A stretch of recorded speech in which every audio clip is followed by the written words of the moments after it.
cego e que agora visse, enquanto não chamaram os pais do que agora via.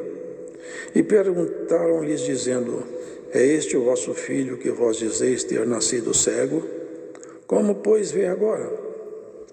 Seus pais lhes responderam e disseram-lhes: sabemos que este é o nosso filho e que nasceu cego, mas como agora vê, não sabemos. Ou quem lhe tem aberto os olhos, não sabemos. Tem idade, perguntai-lhe a ele mesmo, e ele falará por si mesmo. Seus pais disseram isto porque temiam os judeus, porquanto já os judeus tinham resolvido que se alguém confessasse ser ele o Cristo, fosse expulso da sinagoga. Por isso é que os seus pais disseram: tem idade, perguntai-lhe a ele mesmo.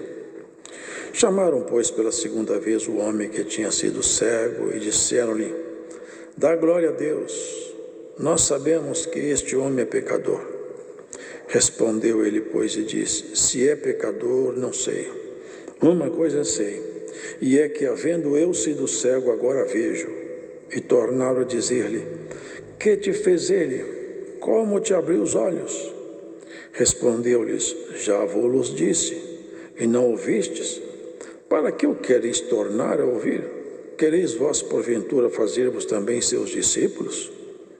Então o injuriaram e disseram: discípulo dele sejas tu. Nós, porém, somos discípulos de Moisés. Nós bem sabemos que Deus falou a Moisés, mas este não sabemos de onde é. O homem respondeu e disse-lhes: nisto, pois, está a maravilha, que vós não sabeis de onde ele é, e me abrisse os olhos. Ora, nós sabemos que Deus não ouve os pecadores, mas se alguém é temente a Deus e faz a sua vontade, a esse ouve. Desde o princípio do mundo nunca se ouviu que alguém abrisse os olhos a um cego de nascença. Se este não fosse de Deus, nada poderia fazer. Responderam eles e disseram-lhe: tu és nascido todo em pecados e nos ensinas a nós. E expulsaram-no. Jesus ouviu que o tinham expulsado e, encontrando-o, disse-lhe: crês tu no Filho de Deus?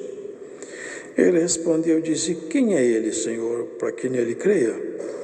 E Jesus lhe disse: tu já o tens visto, e é aquele que fala contigo. E disse-lhe Jesus, ele disse: creio, Senhor. E o adorou. E disse-lhe Jesus: eu vim a este mundo para juízo, a fim de que os que não veem vejam, e os que veem sejam cegos. Aqueles os fariseus que estavam com ele, ouvindo isso, disseram-lhe: também nós somos cegos. Disse-lhes Jesus: se fosseis cegos, não teríeis pecado. Mas agora, como agora dizeis, vemos, por isso o vosso pecado permanece. Amém. Uma obra tão maravilhosa que deveria encher o coração de todos, deveria fazer todos saltarem de alegria. Alguma coisa muito diferente. Ele mesmo falou: nunca se ouviu que um cego de nascença pudesse recobrar a visão. Isso nunca aconteceu. É algo muito maravilhoso, uma obra de restauração, de misericórdia. Não era obra para ter contenda, não era obra para criar confrontos, era uma obra de paz, obra de amor. Era uma obra para trazer muita alegria para todo mundo. Todos deviam se alegrar nessa obra. O grande problema, irmãos, é que dentro de cada ser humano nós temos aí o triste e maravilhoso direito de fazer escolha. Triste porque tem escolhas muito mal feitas que custarão muito caro.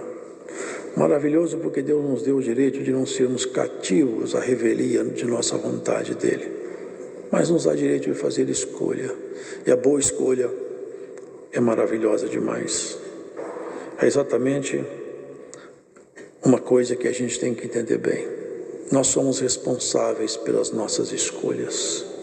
Boas escolhas representam bons resultados. Más escolhas representam más colheitas. Quem semeia vento vai colher tempestade.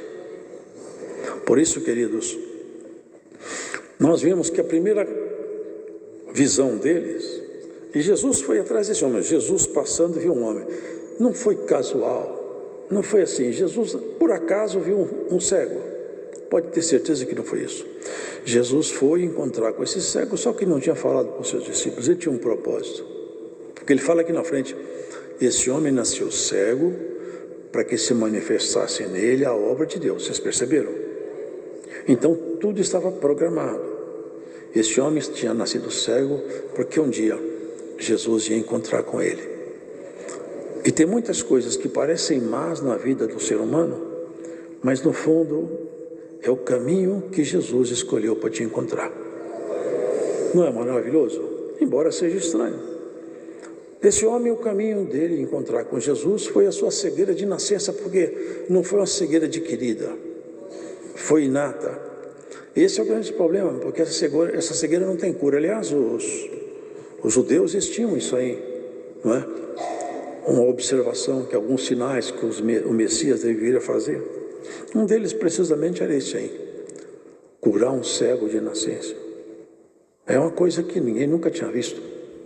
Até ressuscitar morto eles já viram, mas curar um cego de nascença não.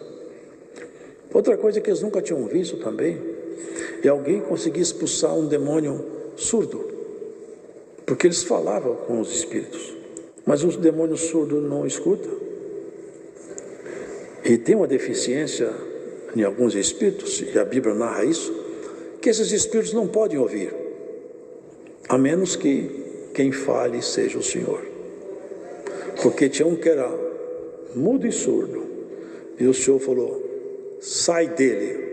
Esse moço era lançado no fogo, na água, e ninguém podia expulsar aquele espírito. Quando Jesus foi ter com seus discípulos, eles estavam meio confusos, não podiam expulsar aquele espírito.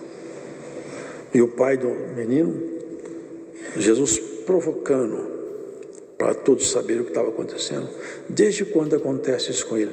Desde que ele é pequenininho, o espírito lança ele no fogo, na água. É um sofrimento. Se o Senhor pode fazer alguma coisa para me ajudar, me ajuda. Como quem disse, seus discípulos não deram conta. O Senhor falou com ele, olha, se você puder acreditar, eu posso fazer. Aí ele se abaixou.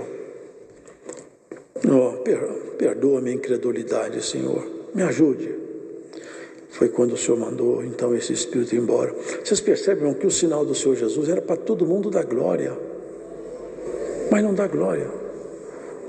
Irmãos, muitas coisas que Deus faz no nosso meio são motivo de contenda, de ataques. Mas sabe por quê? Isso sempre foi assim, não é novidade não. O mundo não gosta das coisas de Deus. Treva não gosta de luz, não gosta. Jesus falou, enquanto eu estou aqui, eu sou a luz desse mundo. Vai chegar um momento que a noite vem, e quando chegar a noite, não dá mais para trabalhar. Sabe o que eu estava falando?